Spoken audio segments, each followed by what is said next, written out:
দুর্মূল্যের বাজারে কেবল খাবার কিনতেই ব্যয় হয়ে যাচ্ছে 5 ভাগের 3 ভাগ অর্থ। আর চড়া মূল্যস্ফীতির পেছনে এখনো সবচেয়ে বড় দায় চালের। অথচ পর্যাপ্ত উৎপাদন কিংবা আমদানির তথ্য রয়েছে সরকারি হিসাবেই। তবে আরও দুশ্চিন্তার তথ্য হলো চুল কাটা, পার্লার, ব্যাংক, বিমা ফির মতো নানাবিধ খাতের মূল্যস্ফীতি ছাড়িয়ে গেছে 25%, যা স্বাভাবিক গড়ের প্রায় 3 গুণ। বিশেষজ্ঞরা মনে করেন আলোচনায় না থাকলেও এসব ব্যয় চাপ বাড়াচ্ছে ভোক্তাদের। ইমদাদ হোসেনের বিশেষ প্রতিবেদন।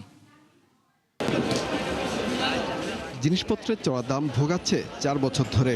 অবস্থা এতটাই খারাপ যে চাহিদা অনুযায়ী আয় করতে না পেরে গরিবের তালিকায় যুক্ত হয়েছেন বড় একটা জনগোষ্ঠী।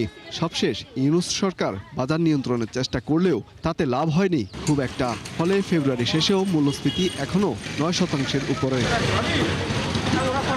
তথ্য বিশ্লেষণ করে সাধারণ অর্থনীতি বিভাগ জিইডি বলছে, জানুয়ারিতে খাবারের খরচের ক্ষেত্রে শুধু চাল আর মাছ কিনতেই ব্যয় হয়েছে 54%। আর সার্বিক ব্যয়ের মধ্যে কেবল খাবারের পেছনে চলে গেছে 5 ভাগের 2 ভাগ, যা চড়া মূল্যস্ফীতির ক্ষেত্রে অন্যতম প্রধান নিয়ামক। শুধু তাই নয়, জানুয়ারিতে মূল্যস্ফীতি বাড়ার পেছনে প্রায় 15% দায় ছিল চালের। অথচ দীর্ঘদিন ধরে উৎপাদনে স্বয়ংসম্পূর্ণ হওয়ার কথা বলে আসছে সরকার, যদিও দামের ক্ষেত্রে নেই সেই প্রতিফলন। খাদ্য মূল্যস্ফীতি খাদ্য বহির্ভূত মূল্যস্ফীতিকে প্রভাবিত করে। গত মাসে খাদ্য মূল্যস্ফীতি কত ছিল সেটা ডিটারমিন করবে এই মাসে খাদ্য মূল্যস্ফীতি কত হবে। খাদ্য বহির্ভূত মূল্যস্ফীতিকে নিয়ন্ত্রণে রাখতে গেলে আমার এক্সচেঞ্জ রেটটাকে স্টেবল রাখতে হবে। কাজে এই সময়ে দুটো বড় প্রায়োরিটি আমাদের, একটা হলো জ্বালানির নিরাপত্তা আর দ্বিতীয় হলো খাদ্য নিরাপত্তা। এই দুটোই সবচেয়ে বেশি অগ্রাধিকার পাওয়া উচিত সব পলিসিতেই।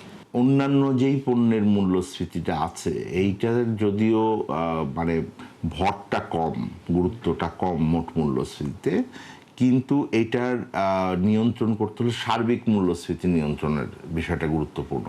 তবে চাল বা জরুরি নিত্যপণ্যের বাইরে অন্যান্য খাতে বছর ব্যবধানে ব্যয় বেড়েছে আশঙ্কাজনক হারে। নানাবিধ খাতের ওই তালিকায় রয়েছে চুল কাটা, বিউটি পার্লার, ইলেকট্রিক সেবার, প্রসাধনী, গয়নাসহ বিভিন্ন ব্যক্তিগত খরচ।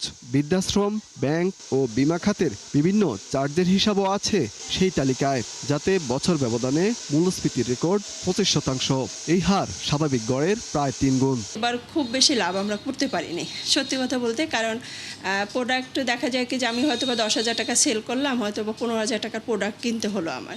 তো সেক্ষেত্রে লাভের চেয়ে মনে করেন আমার পকেট থেকেই বেশি টাকা খরচ হয়েছে। বছর যাচ্ছে আর আমরা মানে প্রোডাক্ট কস্ট বাড়ছে, কিন্তু ক্লায়েন্ট তো এটা বুঝে না। খরচটা তো আসলে একটু বেড়েছে। দেখা গেছে আগে যে ফেসিয়ালটা আমরা যে প্রাইসে করতাম এখন অনেকটাই বেশি দিয়ে করতে হয়। হেয়ার সার্ভিসগুলো দেখা গেছে আগে 5টা সার্ভিস নিতাম, হয়তো বা সেটা এখন মান্থলি আমি 3টা করে ফেলছি। গত বছর থেকে এই বছর আমাদের 3 গুণ খরচ বেড়েছে। প্রবলেম যেটা আমাদেরকে ফেস করতে হয়, ক্লায়েন্টদের কাছে তো আমরা টাকাটা বেশি নিতে পারি না বা দামটা বাড়িয়ে নিতে পারছি না, কিন্তু আমাদের যে খরচ সেটাকে মেনটেন করে এটা আমাদের জন্য একটা চ্যালেঞ্জ হয়ে যায়। প্রতি মাসে 154টি বাজার থেকে 700 বেশি পণ্যের দাম বিশ্লেষণ করে মূল্যস্ফীতির তথ্য দেয় বিবিএস।